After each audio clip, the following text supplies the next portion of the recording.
Good morning. Today we'll be discussing first topic of the book of psychology for class 11. What is psychology?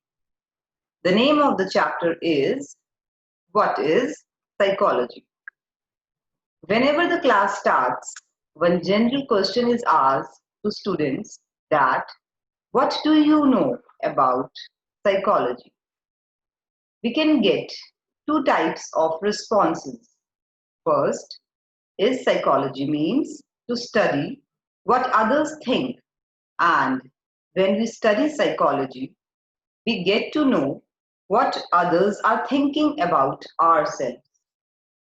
One thing should be clear in mind here that no one could on this earth can ever tell you what you are thinking through psychology.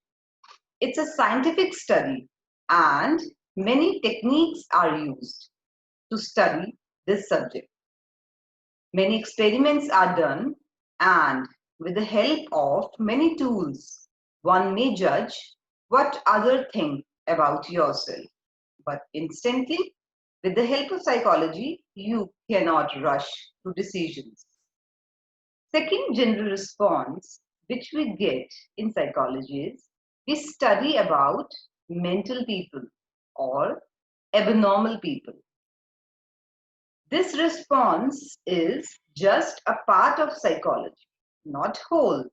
Means we do not study only mental people, but beyond this. Means everyone behaves abnormally in one or the other situation. Psychology only studies why people behave abnormally in different situations or differently in different situations. There is no normal or abnormal word in psychology. According to psychology, there are two extremes.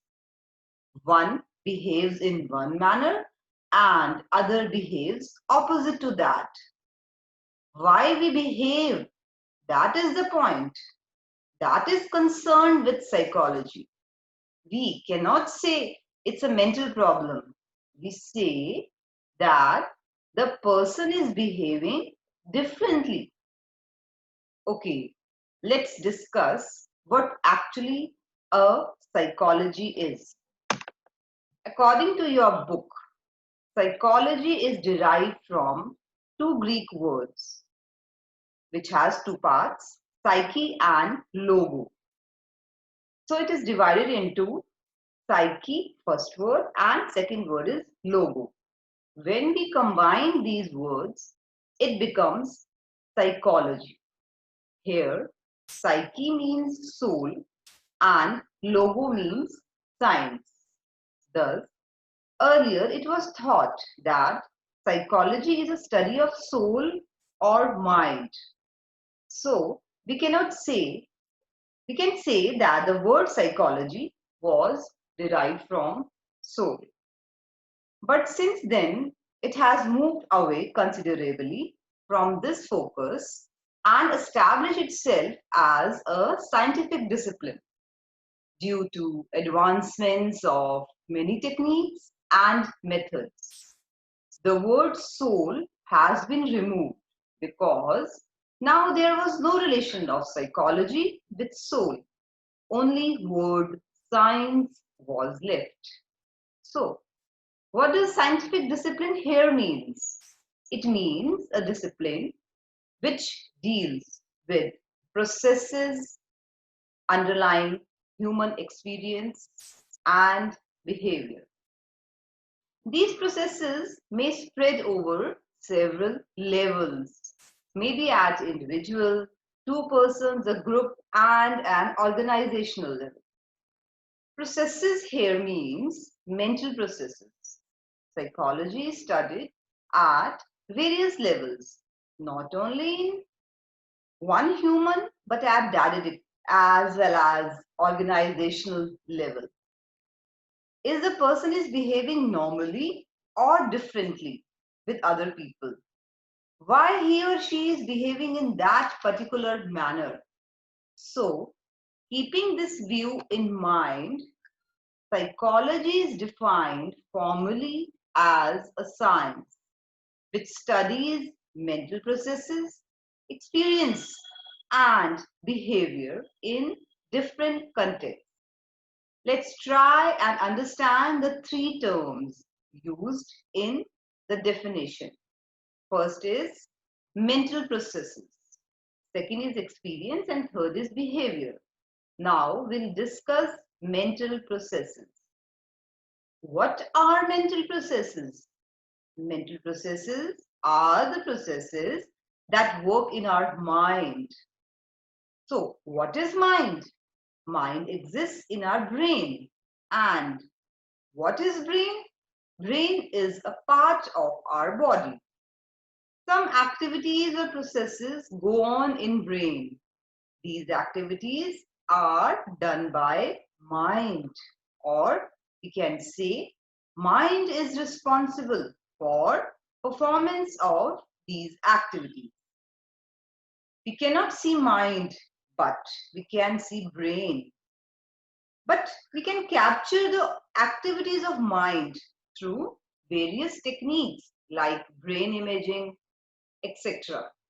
So we can say that mind works in brain, or we can also say that meaning of mental processes is first is consciousness and awareness.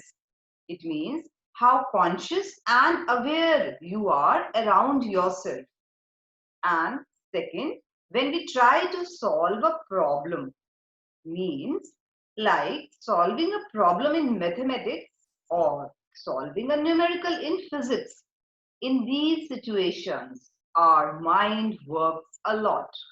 And third is to know and remember, means when we try to gain knowledge about certain things and afterwards when we try to remember those things in future.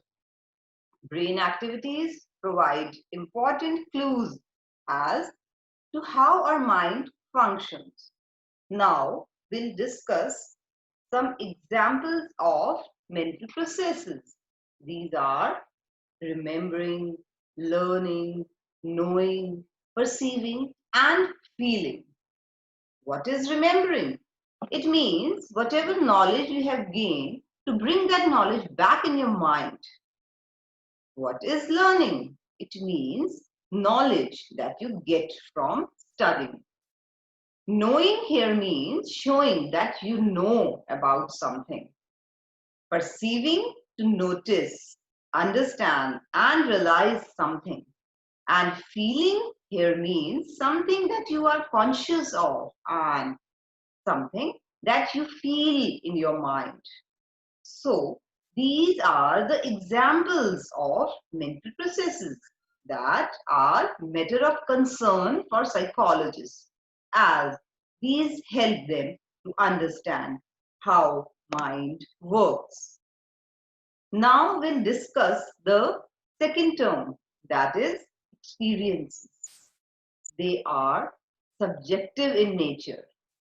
Here, subjective means when we do not feel the same thing every time. Means, for example, you with your friends have gone to watch a movie in a theater. Some of your friends may like it and some may not. So, subjective means based on your own taste and opinions instead on facts. Another example, we can say someone likes red color and believes that red is the best color, and someone like blue. Experiences are like feeling. We cannot say through the face of a person that what his or her experiences are in past. We cannot observe experiences directly or know someone else's experience. For example, how much a person is happy or sad, how much a person is in pain. We can just have an idea of that. But We cannot exactly express the amount of happiness or pain. Only experiencing person can be aware of his or her experiences. Now, we'll discuss esoteric experiences. It means a person who is taking an experience can tell what kind of experience he felt after having that particular experience. Means only that particular person can tell about the feeling. These are, for example, when a yogi meditates to enter a different level of consciousness and creates a new kind of experience, or when a drug addict takes a particular kind of drugs to get a high, even though such drugs are extremely harmful. Experiences are influenced by internal and external conditions of experiencer.